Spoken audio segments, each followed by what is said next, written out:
بسم الله الرحمن الرحيم وإذ أخذنا ميثاق بني إسرائيل لا تعبدون إلا الله وبالوالدين إحسانا وذي القربى واليتامى والمساكين وقولوا للناس حسنا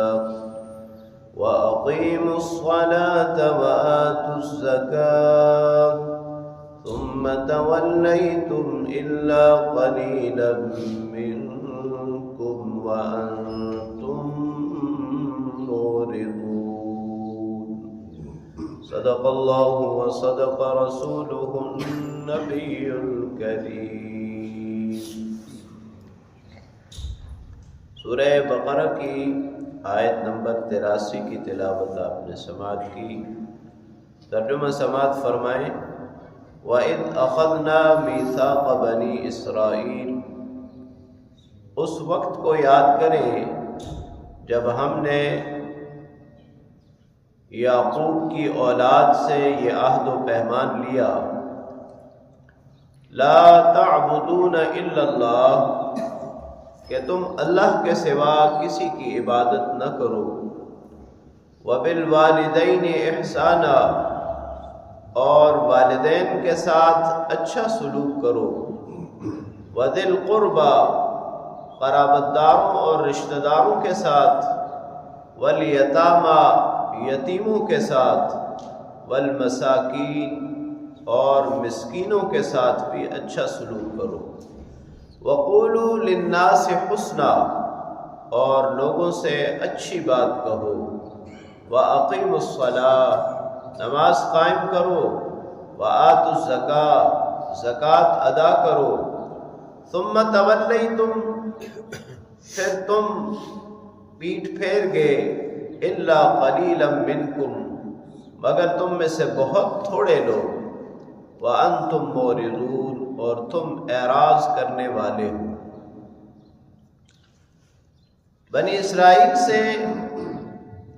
جس عہد و میثاق کا یہاں ذکر ہے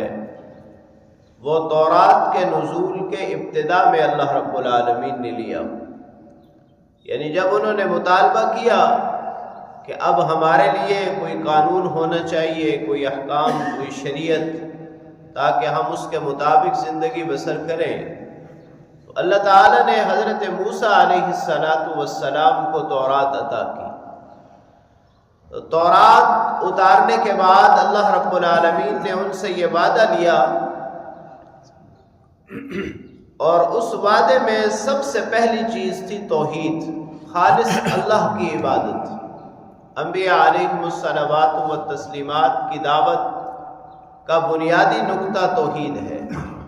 اللہ نے جتنے بھی انبیاء علیہم الصلوات والتسلیمات بھیجے، انہوں نے سب سے پہلے آ کر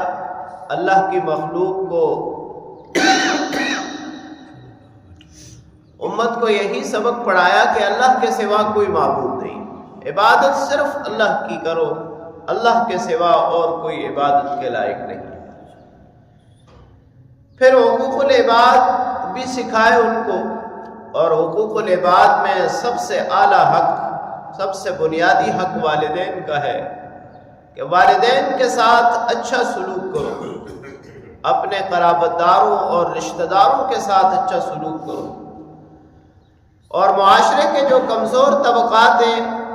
ان کا خیال رکھو، ان کے ساتھ اچھا سلوک کرو، ان کے ساتھ زیادتی نہ کرو، ان میں یتیم ہیں اور مسکین ہیں۔ تیسرے نمبر پر اللہ رب العالمین نے یہ حکم دیا کہ قولوا للناس حسنا، لوگوں سے اچھی بات کہو، یعنی انداز تکلم بھی تمہارا اچھا ہو اور تمہارا پیغام بھی بہترین ہو۔ پھر نماز اور زکوٰۃ جو ایمان کے بعد دو بنیادی فریضے اور دو بنیادی اعمال ہیں، نماز قائم کرو، اور اگر صاحب استطاعت ہو، صاحب نصاب ہو تو زکوٰۃ ادا کرو۔ اللہ کریم اس عہد و میثاق کا ذکر کرنے کے بعد فرماتے ہیں کہ ثم تولیتم، جب یہ وعدہ اللہ رب العالمین نے لیا تو اس کے بعد تم میں سے اکثر پیٹھ پھیر گئے، یعنی اس وعدے سے مکر گئے، وعدے کو توڑ دیا، وعدے پر عمل نہیں کیا۔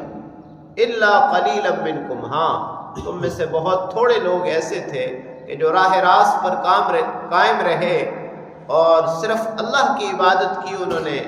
حقوق العباد کا بھی خیال رکھا اور اعمال پر بھی ثابت قدم رہے۔ اور آخر میں اللہ کریم نے فرمایا کہ تم اعراض کرنے والے ہو، منہ موڑنے والے ہو، اکثر اللہ رب العالمین کے احکام سے منہ موڑ لیتے ہو، اعراض کرتے ہو۔ اللہ کریم سے دعا ہے اللہ رب العالمین کلام پاک کو پڑھنے، سمجھنے اور اس پر عمل کرنے کی توفیق نصیب فرمائے۔